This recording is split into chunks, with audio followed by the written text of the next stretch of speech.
Guys class 11th में differential और integration के कारण बच्चे बहुत ज्यादा परेशान होते हैं और मुझे पता है कि आप भी परेशान हो रहे होगे। बट डोंट वरी गाइस, आज की इस वीडियो में आपको इतना डिफरेंशियल और इंटीग्रेशन सिखा दूंगा इस 20 मिनट में कि पूरी क्लास 11th और 12th क्लास में आपको फिजिक्स में कभी प्रॉब्लम नहीं होगी। ठीक है, तो आपको इसी तरीके की और भी बहुत सारी वीडियोस में लेकर के आता रहता हूं complete class 11th and 12th। तो चैनल पर पहली बार विजिट कर रहे हो ना, तो इसको अभी सब्सक्राइब कर लेना और बेल आइकॉन को हिट करने के साथ साथ टेलीग्राम चैनल मैंने क्लास 11th के सभी बच्चों के लिए बना दिया है, जो कि फ्री ऑफ कॉस्ट आपको ज्वाइन करना है। इस वीडियो के डिस्क्रिप्शन एंड कमेंट सेक्शन में आपको लिंक दे रहा हूं, यहां से साहू सर क्लास 11 जो चैनल है टेलीग्राम, इसको ज्वाइन कर लो। और यहां पर जो फाइल सेक्शन आपको दिख रहा है ना, इसमें आपको जो हैंड रिटन नोट्स हैं वो मैं प्रोवाइड कराता हूं। ठीक है, और अपकमिंग सभी वीडियोस की नोटिफिकेशन आप तक पहुंच जाती है। तो आज की इस वीडियो में आपको इतना डिफरेंशियल इंटीग्रेशन सिखा दूंगा कि पूरी फिजिक्स में आपको प्रॉब्लम नहीं आएगी गाइस। ठीक है, लेट्स गो। अब देखो, मैं आपको पढ़ाने वाला हूं भाई इंटीग्रेशन। ठीक है, कैलकुलस में दो चीजें होती हैं, एक इंटीग्रेशन और एक डिफरेंशिएशन। तो पहले इंटीग्रेशन सीख लेते हैं। इंटीग्रेशन का ये साइन होता है, ठीक। कभी भी कोई भी छोटा पार्ट जो होता है ना, जैसे छोटा पार्ट, उसको हम बोलते हैं डीएक्स। क्या बोलते हैं? Dx, dt, dy. बहुत ज्यादा छोटा पार्ट, इनफाइनाइटली स्मॉल पार्ट को हम ऐसे डीएक्स, डीटी, डीवाई वगैरह करते हैं।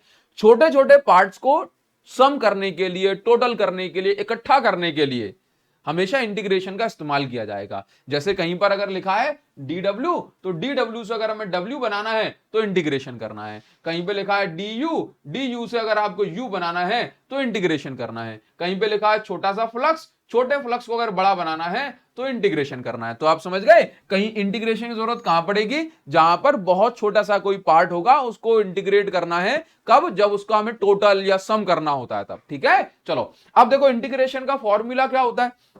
सबसे पहली चीज आप ये समझिए, इंटीग्रेशन का एक रूल होता है। अगर पीछे dx, dt, dy जो लिखा है ना, उसके रिस्पेक्ट में इंटीग्रेशन होता है। जैसे dx लिखा है तो x के रिस्पेक्ट में इंटीग्रेशन हो रहा है, dt लिखा है तो t के रिस्पेक्ट में इंटीग्रेशन हो रहा है, dy लिखा है तो y के रिस्पेक्ट में इंटीग्रेशन हो रहा है, dz लिखा है तो z के रिस्पेक्ट में इंटीग्रेशन हो रहा है। और इंटीग्रेशन की, डिफरेंशिएशन की एक और खासियत होती है, जिसके रिस्पेक्ट में इंटीग्रेशन होता है बस उसको ही अंदर रखना है, बाकी सबको बाहर फेंक दो। जैसे मान लो कि यहां पे लिखा है dx, तो x को छोड़ के इंटीग्रेशन से सबको बाहर फेंक देंगे।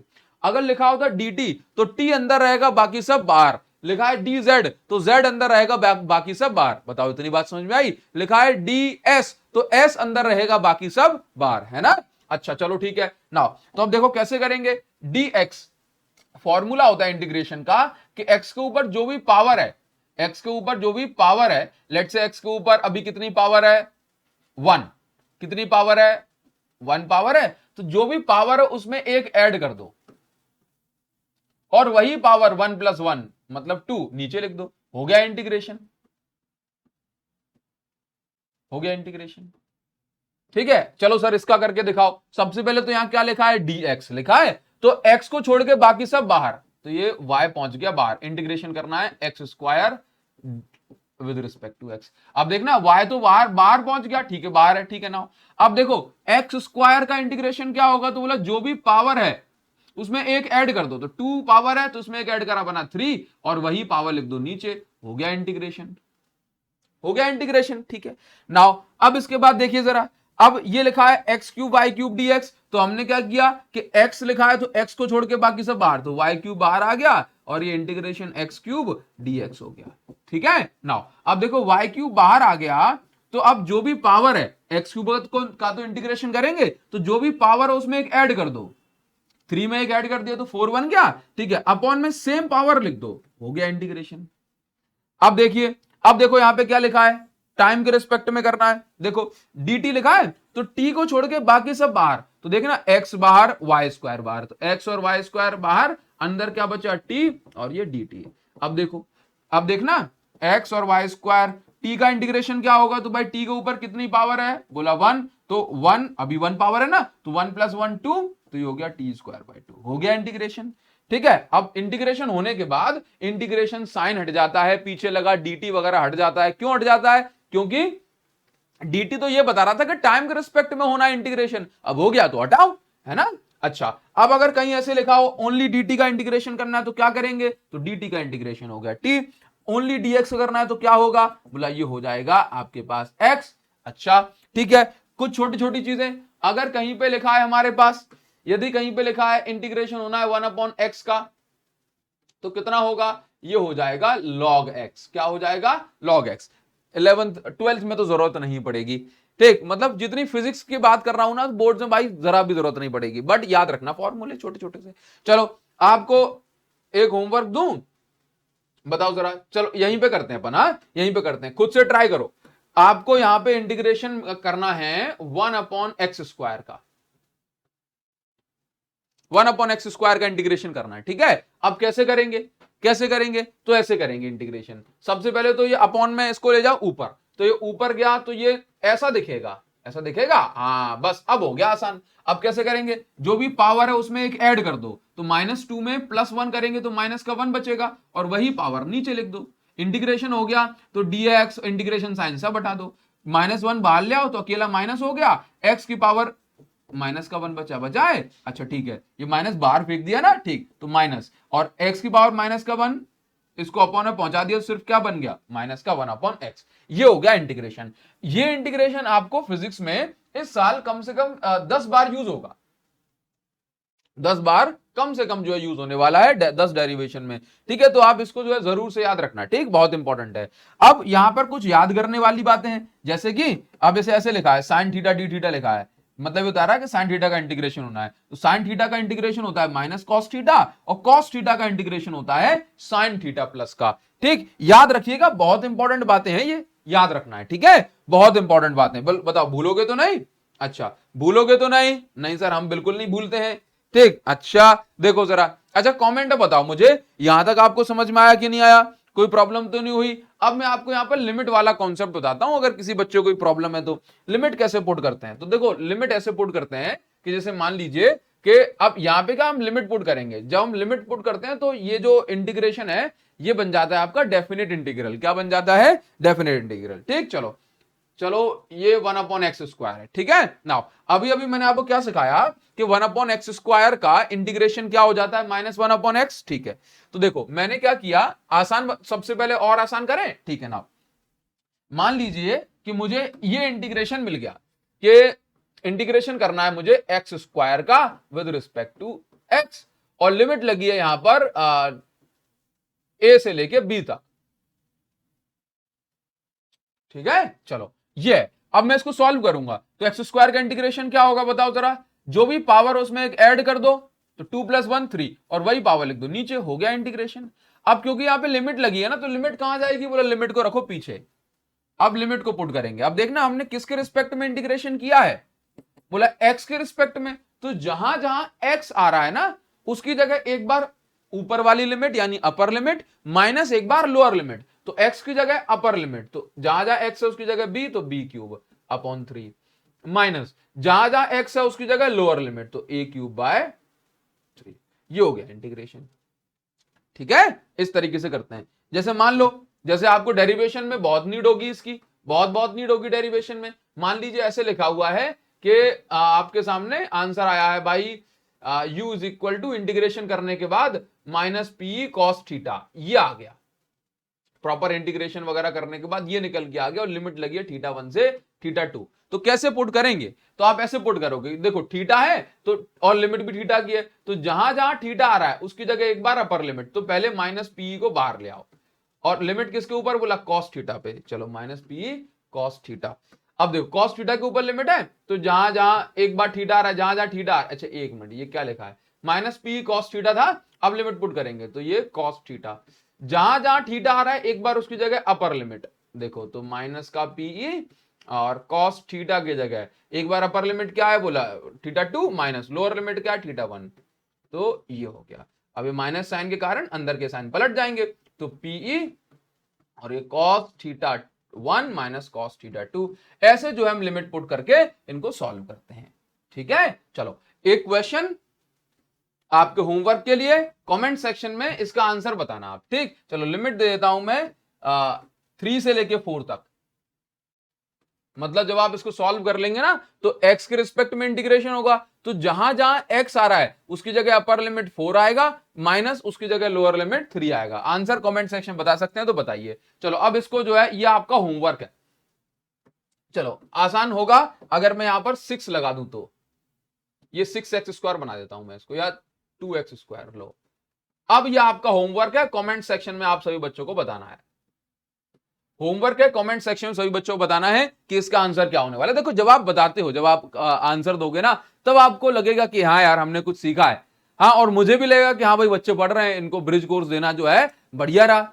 ठीक, तो आपको कमेंट सेक्शन में जो है मुझे बताना है कि इसका आंसर जो है क्या होने वाला है। ठीक है, क्योंकि इसका आंसर एक बहुत छोटी डिजिट में निकल आएगा, तो आपको बताना है। ठीक नाउ, अब देखो, ये आपको जो है डेरिवेशन करते हैं तो इसकी जरूरत आपको पड़ती है। अब देखना, 1/x² का इंटीग्रेशन मैंने अभी आपको क्या सिखाया कि क्या होता है, -1/x। करवाया नहीं था? करवाया ना। तो 1/x² का इंटीग्रेशन -1/x। तो इंटीग्रेशन करने के बाद इंटीग्रेशन साइन पीछे लगा, dx वगैरह सब हट जाता है ना। अच्छा ठीक है, तो लिमिट कहां पहुंच गई? बोला पीछे लिमिट लगी है ना, इंफिनिटी से लेके आर। देखो आप यहां समझो, मैंने अभी आपको क्या सिखाया कि 1/x² का इंटीग्रेशन होता है -1/x। अब आप यहां पर ये देखो कि यहां पर जो है इसका इंटीग्रेशन तो इतना हो गया, लिमिट क्या है? इंफिनिटी से लेके आर तक। अब आप वैल्यूज पुट करो, लिमिट पुट करो, तो माइनस को भेज दो या रखे रहो। चलो, तो देखना, माइनस जहां जहां x है उसकी जगह एक बार अपर लिमिट। क्यों? क्योंकि x के रिस्पेक्ट में इंटीग्रेशन हुआ है, तो x की वैल्यू पुट करेंगे, इसके बाद minus upper limit minus lower limit. अब लोअर लिमिट किस में? बोला माइनस के 1/x में। तो अब लोअर लिमिट क्या है? बोला इंफिनिटी, तो बोला इंफिनिटी हो गया, है कि नहीं? तो अब देखिए जरा, माइनस का 1/r, 1/इंफिनिटी होता है 0, तो ये बन गया आंसर कितना आ गया? 1/r। ऐसे सॉल्व करते हैं इसको। ठीक है, और इनकी नीड होगी, अगर आप ऐसे सोचो ना कि अरे सर इनकी कोई जरूरत नहीं पड़ेगी, तो इनकी नीड आपको पढ़ने ही वाली है थोड़ी दिनों में। ठीक, चलो आगे बढ़ जाएंगे। नाउ अब मैं आपको सिखाता हूं भाई डिफरेंशियल। अब डिफरेंशिएशन का फॉर्मूला क्या होता है कि जो भी पावर है उसको आगे भेज दो और एक पावर घटा दो, बस। तो देखो, t की पावर 4 है, तो पावर क्या है? 4। बोला इसको आगे भेज दो। dt लिखा है तो टाइम के रिस्पेक्ट में t का ही डिफरेंशियल होगा और किसी का नहीं होगा। ठीक, जो भी पावर है उसको कहां भेज दो? आगे। देखो, इंटीग्रेशन के लिए जो साइन बनेगा वो ये होगा। ये किसका साइन है? सांप वाला। बोला इंटीग्रेशन के लिए। और डिफरेंशिएशन का जो साइन है वो ऐसे d/dx, d/dt ये लिखा होगा। ठीक है, तो आपको बिल्कुल याद रखना है, इनकी बहुत ज्यादा जरूरत पड़ेगी। ठीक ना, अब देखो, t की पावर 4 है, तो ये आगे बढ़ जाएगा तो कितना हो जाएगा? देखो, पावर को आगे भेज दो और जो भी पावर है उसमें से एक घटा दो, तो 4 में से घटाओगे 3 बचेगा। अब देखो, t क्यूब करना है, पावर को आगे भेज दो, t के आगे, तो 3 आगे पहुंच गया, जो भी पावर उसमें से एक घटा दो, तो 3 में से एक घट गया। अब देखो, अब देखना, जो भी पावर उसको आगे भेज दो, तो 2 का इंटू 3 से होगा, 2 3 जा 6 हो गया, और जो भी पावर उसमें से घटा दो, तो 2 में से घट गया तो 1 बचा। ठीक है, अब देखिए, बताओ जरा इसका क्या होने वाला है? जो भी पावर है उसको आगे भेज दो, तो 3 4 जा 12, और टी क्यूब है तो कितना हो जाएगा? ये एक पावर घटा दो, t²। अच्छा ये बताओ इसका क्या होगा? ये टाइम टी का ही करना, जो भी पावर उसको आगे भेज दो, 1 आगे पहुंच गया, जो भी पावर उसमें से घटा दो, तो 1 में से एक घट गया, बोला 0, तो सब मिला के 1 आ जाएगा। देखो सिंपल सी बात है, अगर आपको जो है ऐसे टी का टाइम के रिस्पेक्ट में इसका डिफरेंशियल होने वाला है तो 1 कैसे होगा? देखो बता, जो भी पावर उसमें 1 पावर है उसको आगे भेज दो, जो भी पावर उसमें से घटा दो, तो किसी भी चीज की पावर 0 होती है तो उसका आंसर 1 आता है। ठीक है, इसलिए इसका आंसर 1 आ गया। ठीक, चलो एक होमवर्क में आपको बताना है। अच्छा, और इसमें ना कुछ फॉर्मूले साइन थीटा वगैरह के ध्यान रखना है, जैसे कि साइन थीटा का डिफरेंशियल करना है। कुछ इस पे से अच्छे क्वेश्चन करवाता हूं। साइन थीटा का डिफरेंशियल करना है तो वो होगा प्लस का कॉस थीटा, इंटीग्रेशन होता है माइनस का कॉस थीटा, और अगर मुझे कॉस थीटा का डिफरेंशियल करना है तो ये हो जाएगा माइनस का साइन थीटा। डिफरेंशियल में लिमिट की कोई इंपॉर्टेंस नहीं है, कोई जरूरत नहीं है। ठीक है, ध्यान रखेंगे आप लोग। हाँ, पीडीएफ डाउनलोड कर लेना टेलीग्राम ग्रुप से ध्यान से। अब मैं आपको फिर से बताना चाहूंगा एक चीज, यहां पर एक चीज फिर से बताना चाहूंगा, और वो चीज क्या है? वो चीज बहुत सिंपल सी है कि अगर x लिखा है ना, तो x होगा तभी डिफरेंशियल होगा, नहीं तो 0 हो जाएगा। x होगा तभी डिफरेंशियल होगा, नहीं तो 0 हो जाएगा। अब मुझे इसका डिफरेंशियल करना है, इनकी जरूरत आपको सेकंड चैप्टर से पढ़ना शुरू हो जाएगी। जब हम e is equal to minus डी/dx वाले क्वेश्चन करते हैं तब इनकी बहुत जरूरत पड़ती है। ठीक है, नाउ तो अब dy/dx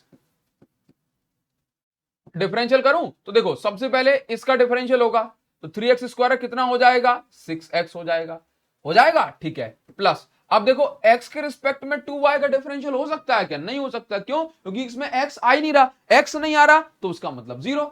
x का x के रिस्पेक्ट में डिफरेंशियल होना है ना, तो x आना इंपॉर्टेंट है। अगर x हो जाता तो x का डिफरेंशियल होता, फिर पूरा 0 नहीं होता। ठीक है ना, अब देखो जरा, तो ये इसका आंसर हो गया। देखना, अब देखो यहां चेक कर लेते हैं फिर से देखो, देखो ये 3x² कितना हो जाएगा, ये हो जाएगा, देखना d/dx सॉल्व कर रहे हैं। अब 3x² का तो हो गया 6x। अब देखो, अब ये पूरा ये इनटू में है ना, x के रिस्पेक्ट में डिफरेंशियल करना था। अब अगर हम y को 0 कर देंगे तो हो सकता है कि नहीं, y 0 तो पूरा ही 0 हो जाएगा, x वाला टर्म भी 0 हो जाएगा। इसलिए बोला x के रिस्पेक्ट में करना है तो y को टच मत करो और x वाले कर दो, तो y को एज इट इज रख दिया। अब देखो 2y, बोला सर y को एज इट इज रख दें क्या, नहीं, अब इसमें पूरे जो है टर्म में x आ ही नहीं रहा, तो बोला 0, तो ओनली कितना निकल के आया, 6xy निकल के आया। कोई बात नहीं, घबराओ मत, मैं आपको और प्रैक्टिस करवा देता हूं। ठीक है, ध्यान से देखिए, ध्यान से देखो, यहां पे लिखा है d/dx ऑफ दिस, तो अब इसको सॉल्व कैसे करेंगे, तो बोला इसका कितना हो जाएगा, 2 3 जा 6, बोला 6x, x के रिस्पेक्ट में चल रहा है इसलिए यहां पे एज इट इज y लिख दिया। बोला सर y का 0 नहीं होगा, अगर आप y का 0 कर दोगे फिर तो भाई ये पूरा ही 0 हो गया, नहीं तो y को एज इट इज रखो। ठीक है, अब देखो फिर से 2x का करेंगे, भाई इसका होगा तो 2x का हो जाएगा ओनली 2, ठीक, अकेला x है तो 1 बचेगा ना, और ये y। ठीक, चलो और कराता हूं आपको, ध्यान से देखना, ये देखो इसका कितना बोला 6x और y को एज इट इज प्लस, अगर यहां पे ये होता ही नहीं तो y का डिफरेंशियल x के रिस्पेक्ट में 0 हो जाता है। ठीक है, नाउ देखिए 2xy है तो 2x का कितना हो गया ओनली 2 और y को साथ में लिखना है। अब देखो यहां पे 6x लिखा है तो क्या बचा ओनली 6, लेट्स से यहां पे 6y भी लिखा होता, अब देखना, अब x के रिस्पेक्ट में कर रहा है बट इसमें x है ही नहीं, तो यहां पे पूरा 0 हो जाएगा। अगर x लिखा होता तब 0 नहीं होता, तब x का 1 और y को एज इट इज लिखते। ठीक है, चलो ये तरीका होता है। ठीक, अच्छा अब कुछ छोटी छोटी सी बातें जिसको हम चेन रूल कहते हैं, चेन रूल की, अच्छा इसका आंसर बताना जरा, d/dy 3xy²z, इसका आंसर कमेंट में लिखो। हिंट दे दूं, जैसे y के रिस्पेक्ट में डिफरेंशियल करना है तो अब ये इनटू में है तो किसी को और को मत छेड़ना, ठीक है, सिर्फ y का डिफरेंशियल करना। ठीक है, चलो दूसरे वाला dy अगर ऐसे लिखा हो 2xy + 3z, ये लिखा है तो देखना y का तो हो जाएगा 1, y का क्या हो गया 1, 2x को एज इट इज छोड़ दो क्योंकि अब 0 नहीं कर सकते। हाँ, अब देखो, अब y के रिस्पेक्ट में कर रहे हैं इसलिए पूरा टर्म 0 नहीं होगा, y के रिस्पेक्ट में अब इसको 0 कर सकते हैं क्योंकि इसमें y है ही नहीं, तो ये 2x बचा। ठीक है, ये आपको कमेंट में बताना, ये आपका होमवर्क है। ठीक, अच्छा अब ये जो फॉर्मूले आपको सामने स्क्रीन पर दिख रहे हैं इनकी बहुत जरूरत पड़ती है कि sin ω t का इंटीग्रेशन क्या होगा, ऐसे लिखा है ω t और dt। अब यहाँ पे चेन रूल लगता है बच्चों, क्या लगता है, चेन रूल। चेन रूल क्या कहता है, चेन रूल ये कहता है कि देखो sin ω t का तो क्या हो गया, बोला माइनस का cos ω t, अगर ओनली टी होता तो चलता, ये लिखा है माइनस का cos ω t है, तो अब क्या करेंगे, इंटीग्रेशन करते हैं तो जो ओमेगा टी है ना, इसके आगे जो भी लिखा है, टी के आगे जो भी लिखा है वो अपॉन में पहुंच जाएगा। ठीक है, cos ओमेगा टी का बोला sin ओमेगा टी, अब ये टी के आगे जो भी लिखा है वो कहां पहुंच गया, अपॉन में। अगर यही चीज डिफरेंशियल होगी तो डिफरेंशियल में इनटू में पहुंचता है। ठीक है, तो sin ओमेगा टी का डिफरेंशियल बोला cos ओमेगा टी, और ओमेगा टी की जगह क्या आ जाएगा, ओमेगा। ठीक, ये तरीका, इसको हम बोलते हैं चेन रूल। अब देखो cos ओमेगा टी का डिफरेंशियल बोला माइनस sin ओमेगा टी। ठीक है, अब ओमेगा टी का अलग से डिफरेंशियल करोगे तो टी के आगे जो भी लिखा है वो इनटू में पहुंच गया। ठीक है, चलिए ये तरीका होता है, ये एज इट इज आप जो है इनको याद रख सकते हो। कभी आपसे कहते हैं कि साइन स्क्वायर ओमेगा टी का डायरेक्ट आपको इंटीग्रेशन डिफरेंशियल करना है, करके दिखाओ, बोला नहीं होगा, तो साइन स्क्वायर ओमेगा टी की जगह आप पहले इसका फॉर्मूला बनाएंगे 1 + cos स्क्वायर थीटा बाय 2, और उसके बाद फिर इस पूरे को जो हम अलग से सॉल्व करेंगे। ये आपको इसकी चैप्टर 7 में जरूरत पड़ेगी क्लास 12 फिजिक्स के। ठीक है, चलो आगे बढ़ जाएंगे। तो इतना इंटीग्रेशन डिफरेंशिएशन अगर आप सीख गए हो तो आपको फिर कोई भी जरूरत नहीं पड़ने वाली है। ठीक है, चलो आई होप गाइज आप लोगों ने डिफरेंशियल और इंटीग्रेशन सीख लिया होगा। बट एक बात बताओ, क्या आप यहां से इस चैनल को बिना सब्सक्राइब करे चले जाओगे, बेल आइकॉन को हिट नहीं करोगे, और कमेंट सेक्शन में आप मुझे नहीं बताओगे कि आपको ये वीडियो कैसी लगी, आपको समझ में आया कि नहीं आया। मैं गाइज आपका वेट कर रहा हूं ना, कमेंट सेक्शन में मुझे जरूर से लिख करके बताना। क्लास 11th का जो कंटेंट है वो लगातार आप लोगों के लिए आता रहेगा, और टेलीग्राम चैनल को अगर आप लोगों ने ज्वाइन नहीं करा है तो उसको जरूर से ज्वाइन करो। नया टेलीग्राम बनाया है मैंने आप लोगों के लिए, तो साहू सर क्लास 11th की जो लिंक है आपको इस वीडियो के डिस्क्रिप्शन में मिल जाएगी। सो गाइज कमेंट सेक्शन में आपका वेट कर रहा हूं। Thank you guys, thank you.